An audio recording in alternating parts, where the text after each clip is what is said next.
Wafanya biashara wa bidhaa za urembo katika kaunti ya Kericho wameiomba serikali kupitia upya sera za ushuru, wakilalamikia kupungua kwa fidia ikilinganishwa ama faida ikilinganishwa na miaka iliyopita. Wafanya biashara hao wamesema kuwa ongezeko la ushuru na gharama ya maisha vimeathiri kwa kiasi kikubwa biashara zao. Wameeleza kuwa wateja wengi haswa wanawake siku hizi wanapendelea kutumia nywele bandia badala ya kusuka nywele aina ya braids, kwani wigi hudumu kwa muda mrefu na vile ni nafuu. Huyu ni Chepkemoi anaarifu.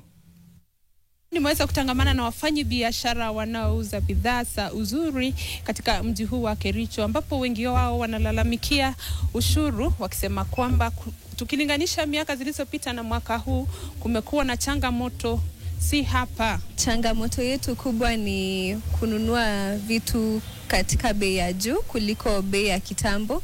So inabidi tukue na profit kidogo kwa sababu customers wana complain. Pia saizi hali ya maisha iko juu. Sasa kazi imekuwa chini kidogo. Saizi tunaona watu wananunua wigs sana alafu wanaitumia kwa muda mrefu. Mtu anaweza nyoa nywele alafu akitaka kukaa smart anavaa wig, alafu hatuwezi kuuza nywele zingine ambazo zinaenda na bei rahisi na bei iliyofaa. Watu hawanunui sana kama kitambo. Hata mafuta watu wanachukua yenye si bei ya juu sana.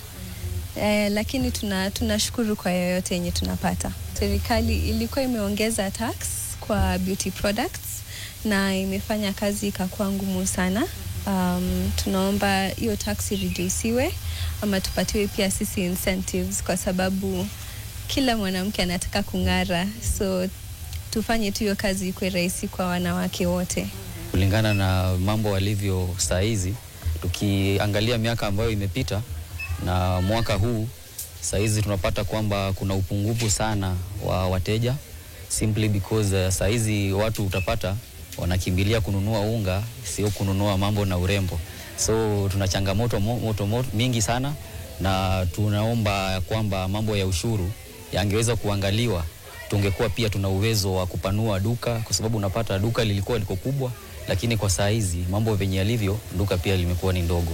So tunaomba tu serikali iangalie mambo ya ushuru, ndo pia kazi ziweze kufanikiwa na biashara ziweze kufanikiwa. Vitu za urembo ziko juu. Nywele ambayo iko chini kwa mrembo akitaka kuweka unapata itafika kama 1000, akienda kusongwa pia inahitaji atumie 1000.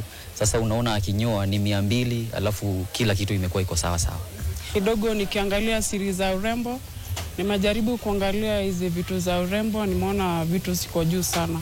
So nilikuwa najaribu kuangalia kitu yenye inaweza nisaidia at least nisikume like 3 months, so I look good and I glow.